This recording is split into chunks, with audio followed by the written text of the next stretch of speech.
రాజకీయం ఎట్లుంటదంటే మంచి అయితే మన గొప్పతనం, చెడైతే అవతల చేతగాంతనం, లాస్ అయితే గత పాలకుల పాపం, లాభం అయితే మా కష్టఫలం, నష్టం జరిగితే మాకేం సంబంధం, ఫాయిదా జరిగితే మా పతార పుణ్యం, అందరు తారీఫ్ చేస్తే మా ఇకమత్, ఎవ్వరు మెచ్చకుంటే వాళ్ళు చేసిన ఘనకార్యం.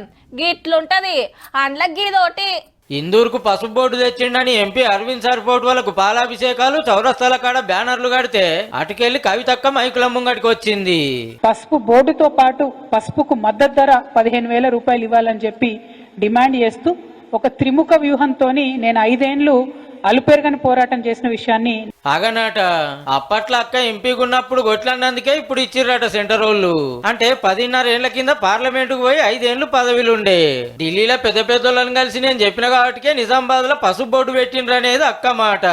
ఇదొక్కడి కథరు. మా అరవింద్ సార్ 6 ఏళ్ల సంది సెంటర్ వాళ్ళని అడుగుతుండు, మోడీ సార్ నొప్పిచ్చి తెచ్చిండు అని ఎంపీ రఘునందన్ సార్ యాద్ చేసి చెల్లె జైలుకి వెళ్ళి బయటకు వచ్చినాక దవాఖాన చుట్టూ జరుగుతున్నట్టుంది, ఇంకా పూర్తిగా ఆరోగ్యం కుదుటపడినట్టుంది.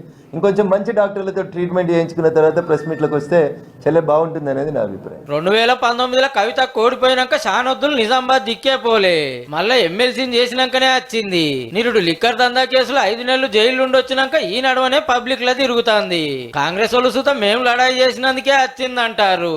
తెలంగాణ రాష్ట్రంలో కాంగ్రెస్ ప్రభుత్వం ఏర్పాటు కాబడటంతోనే మిత్రులు తుమ్మల నాగేశ్వరరావు గారు February 24లో మన ప్రధానమంత్రి దృష్టికి తీసుకుపోవడం జరిగింది. ఎవరు తెచ్చిర్రు అనేది పక్కకు పెడితే పసుపు బోర్డు కోసం ఇందూరు రైతులు కొట్లాడబట్టి 30 ఏండ్లు. ఇక ఈయనే ఆఫీసర్లు ఉంటారు, టెక్నాలజీ వస్తుంది, మిషన్లు వస్తాయి, ప్రయోగాలు నడుస్తాయి, మంచి రేట్ వస్తుంది, ఏరే దేశాలకు పంపే సౌలత్ ఉంటది. రాజకీయాలు ఎట్లున్నా రైతులకు పెద్ద ఫాయిదానే.